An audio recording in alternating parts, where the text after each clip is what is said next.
नमस्कार, राज की बात में आपका स्वागत है। सुप्रीम कोर्ट का एक फैसला यह दिखाता है कि क्या केवल राजनीति में तुष्टीकरण है या न्यायपालिका भी बैलेंस और तुष्टीकरण में लग चुकी है।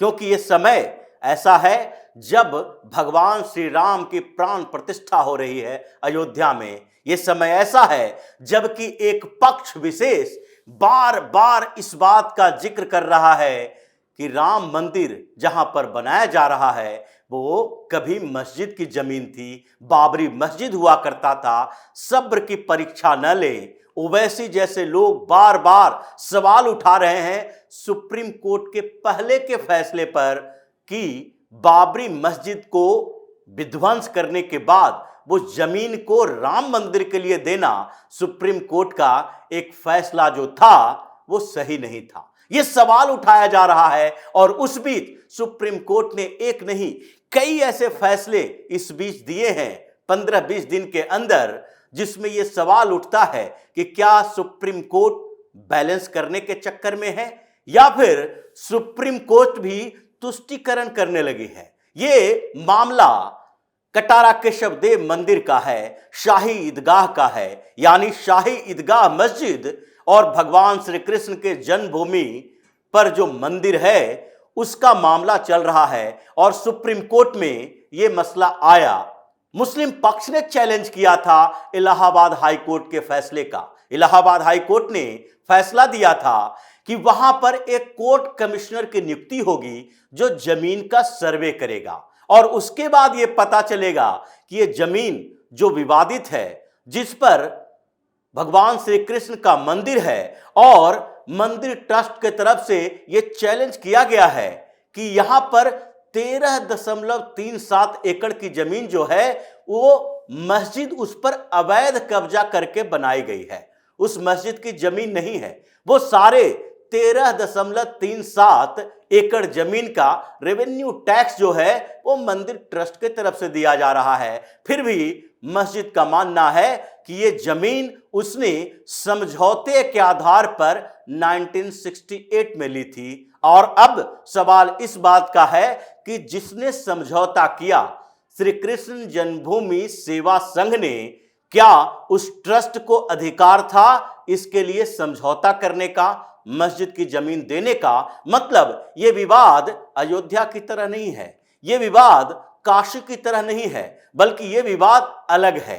क्योंकि काशी में जो मामला चल रहा है ज्ञानवापी का, वहां पर पूजा अर्चना के अधिकार का है कि दीवारों पर देवी श्रृंगार गौरी की मूर्ति है, नंदी की मूर्ति है, तो वहां पर हमें पूजा अर्चना का अधिकार दिया जाए और मस्जिद परिसर जो है उसमें देखा जाए कि यह मंदिर तोड़कर बनाई गई थी। लेकिन यहां पर जो विवाद है पूरी तरीके से जमीन का विवाद है और उस पर सुप्रीम कोर्ट का फैसला क्या आता है कि इलाहाबाद हाई कोर्ट ने जो पिछले दिनों कहा कि कोर्ट कमिश्नर नियुक्त किया जाना चाहिए, वो फैसला सही नहीं है। इस पर अंतरिम रोक लगा दी गई। अंतरिम रोक लगाने के बाद यह हालांकि कहा गया कि इस पर सुनवाई चलती रहेगी, लेकिन सुनवाई से क्या होगा? सुनवाई तो 1946 के बाद से चल रही है। अयोध्या पर भी पिछले 150 सालों से कोर्ट में मामला अटका था, इतना साल लग गया। जन्मभूमि श्री कृष्ण जन्मभूमि विवाद भी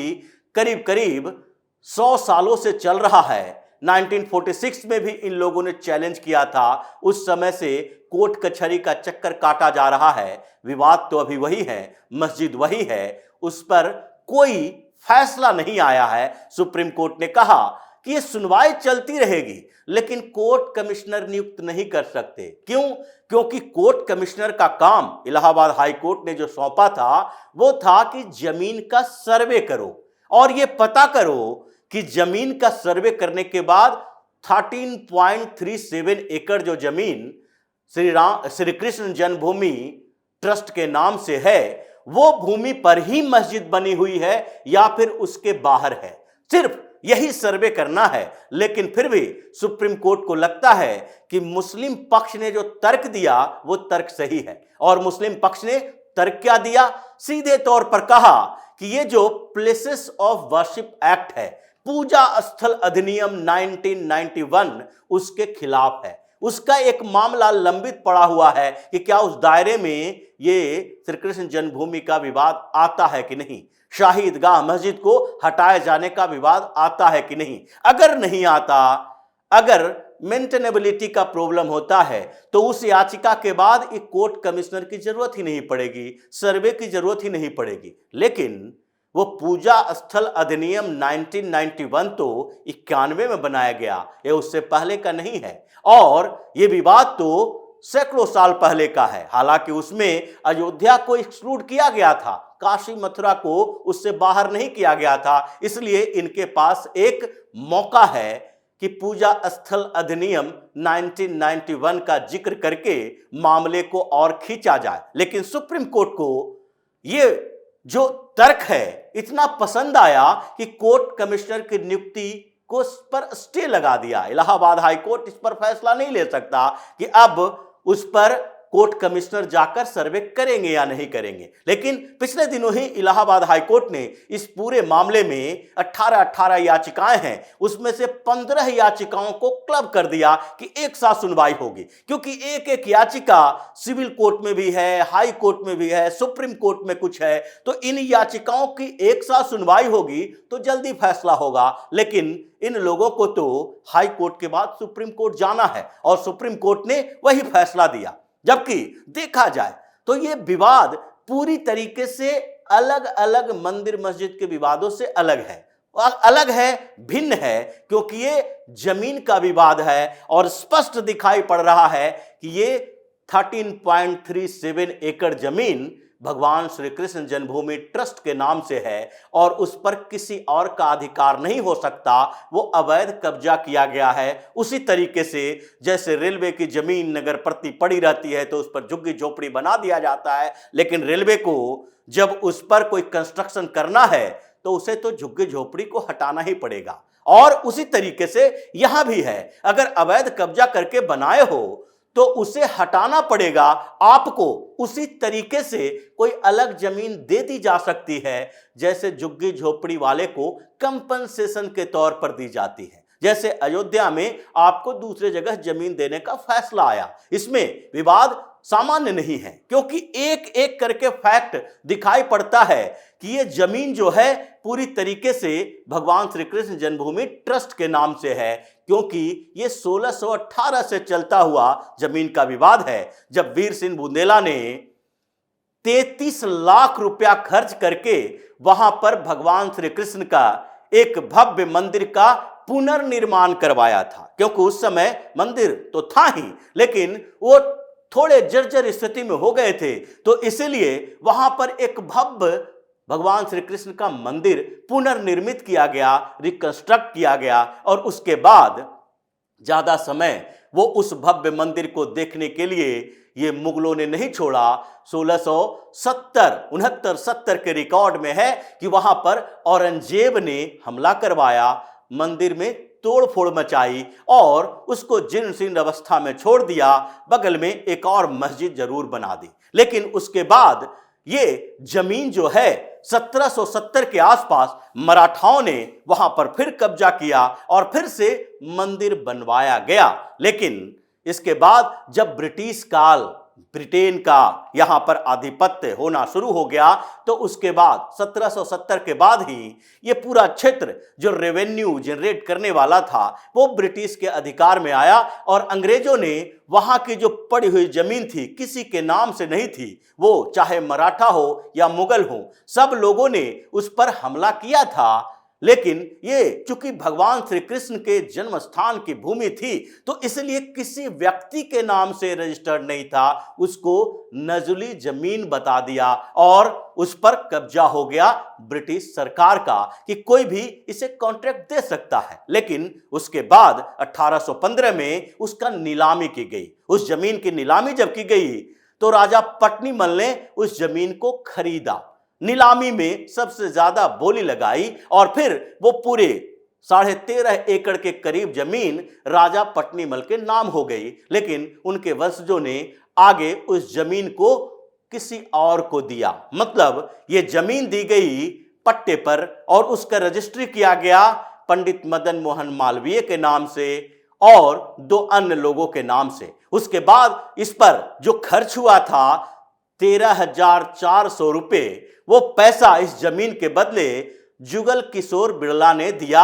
और वो राजा पट्नीमल के खानदान के लोगों के खाते में गया। मतलब ये जमीन पंडित मदन मोहन मालवीय के पास आया और जुगल किशोर बिड़ला ने इसके लिए फंडिंग की। लेकिन बाद में एक भगवान श्री कृष्ण के नाम से श्री कृष्ण जन्मभूमि ट्रस्ट का निर्माण किया गया और उसी ट्रस्ट के आधार पर वहां पर मंदिर बनाया गया। लेकिन ये जमीन जो ट्रांसफर हुआ था उसको चैलेंज किया गया था। 1946 में ही ये जमीन के ट्रांसफर को कोर्ट में चैलेंज किया गया। कोर्ट ने इसे खारिज कर दिया कि नहीं, ये जमीन जो है ये वैध तरीके से, कानूनी तरीके से ट्रांसफर किया गया है, क्योंकि ब्रिटिश सरकार से ये नीलामी में खरीदी गई और जिन्होंने नीलामी में खरीदी उन्होंने ट्रस्ट को दान में दे दिया और वहां पर भगवान श्री कृष्ण का मंदिर तो बन गया। लेकिन फिर ये जो बगल में मस्जिद शाहिदगाह जो मस्जिद है वो मस्जिद तोड़ा नहीं गया, उसको वैसे ही छोड़ दिया गया। ये विवाद वहीं से चलता रहा, कोर्ट में कई बार मामले पहुंचे। फिर जो 1958 में श्री कृष्ण जन्मभूमि ट्रस्ट ने इस ट्रस्ट का काम को भंग कर दिया और उसके बाद एक नया ट्रस्ट बना जो दूसरे कामों के लिए था। वो था भगवान श्री कृष्ण जन्म स्थान सेवा संघ और उसी संघ के साथ ये सुन्नी वक्फ बोर्ड ने एक कॉन्ट्रैक्ट किया 1968 में, जिसमें वो जमीन जिस पर मस्जिद बनी हुई है उसे अपने पास रखने की बात समझौता के आधार पर कर लिया। लेकिन विवाद वहां से आगे भी बढ़ा हुआ है और वही विवाद अब तक चल रहा है कि क्या भगवान श्री कृष्ण जन्म स्थान सेवा संघ को यह अधिकार था कि वो कॉन्ट्रैक्ट कर सके, क्योंकि वहां तो जन्म स्थान ट्रस्ट यानी भगवान श्री कृष्ण जन्म स्थान ट्रस्ट के नाम से जमीन है, जन्म स्थान सेवा संघ के नाम से नहीं है। यह विवाद इसी बात का है और ये जो मस्जिद है वो वही 13.37 एकड़ जमीन के दायरे में है। तो इसीलिए इलाहाबाद हाई कोर्ट ने कहा था कि एक कोर्ट का ऐसा एडवोकेट होना चाहिए जिसे कोर्ट कमिश्नर कहा जाए और वो इस सर्वे का निरीक्षण करे, यानी अभी तक लैंड रेवेन्यू जो दिया जा रहा है ये भगवान श्री कृष्ण जन्म स्थान सेवा संघ के माध्यम से दिया जा रहा है, मस्जिद का उस पर कोई अधिकार नहीं है। तो उस जमीन का सर्वे करो और देखो कि 13.5 एकड़ के करीब जो जमीन है उसी जमीन में मस्जिद है या उसके दायरे से बाहर है। अगर बाहर है तो फिर उस पर अधिकार नहीं हो सकता, लेकिन अगर उस दायरे में है तो उसे वहां से तोड़कर हटाना पड़ेगा। आगे ये जो जन्म स्थान सेवा संघ या भगवान श्री कृष्ण जन्मभूमि के उस मंदिर के ट्रस्टियों के ऊपर है कि उसके बदले कोर्ट भी अगर चाहे तो कंपनसेशन के तौर पर उन्हें दूसरी जगह मस्जिद बनाने की जगह दे दे। लेकिन यह विवाद जमीन का है और जमीन पर अवैध कब्जे का है। ये सिर्फ जन्म स्थान होने की बात नहीं है बल्कि नाजायज तरीके से कब्जे करने की बात है और उस पर इतनी याचिकाएं लंबित और सुप्रीम कोर्ट इस पर कोर्ट कमिश्नर को रोककर सुनवाई जारी रहेगी जैसा फैसला देता है। क्यों? क्योंकि ये समय जो है ये प्राण प्रतिष्ठा का है। इस समय विवाद एक नहीं है, एक जो पूरा का पूरा समुदाय वर्ग है जो इसे रोकने की, इसकी छवि खराब करने की कोशिश कर रही है। उसमें विपक्ष की पार्टियां भी है, उसमें कांग्रेस की पूरा का पूरी टीम भी है और उसमें कुछ महंत साधुओं शंकराचार्यों की टीम भी है जो हर दिन बयान देते रहते हैं प्राण प्रतिष्ठा का मुहूर्त शुभ नहीं है, उसे सही तरीके से धर्म संगत नहीं किया गया है, उसे सही लोगों के द्वारा नहीं करवाया जा रहा है, प्रधानमंत्री की इसमें कोई भूमिका नहीं होनी चाहिए। ऐसे ऐसे सवालों के साथ इस पूरे मामले को उलझाने की कोशिश की जा रही है जो कि एक भारत के लिए राष्ट्रीय स्वाभिमान का प्रतीक है। लेकिन हो क्या रहा है, इन सब लोगों के साथ अब सुप्रीम कोर्ट भी साथ में है, क्योंकि पिछले दिन जो बिल्किस बानो मामला आया था उसमें भी सुप्रीम कोर्ट ने इसी तुष्टीकरण के तहत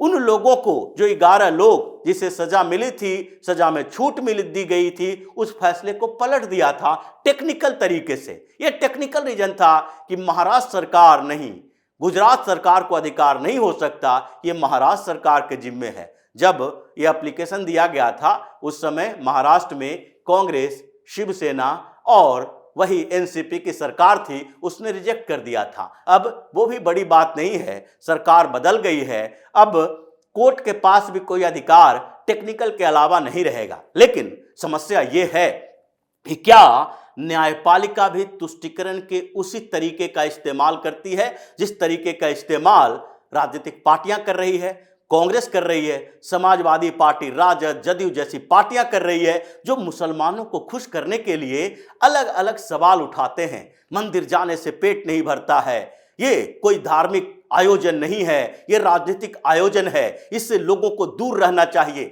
ऐसी बातें करके भ्रम पैदा करने की कोशिश जो विपक्षी पार्टियां कर रही है, उसके साथ जो शंकराचार्य जैसे लोग जुड़े हुए हैं, कुछ साधु संत महंत भी बयान दे रहे हैं, उसके साथ सुप्रीम कोर्ट भी बैलेंस थ्योरी अपना रही है। क्योंकि ये कोई सामान्य मामला नहीं है।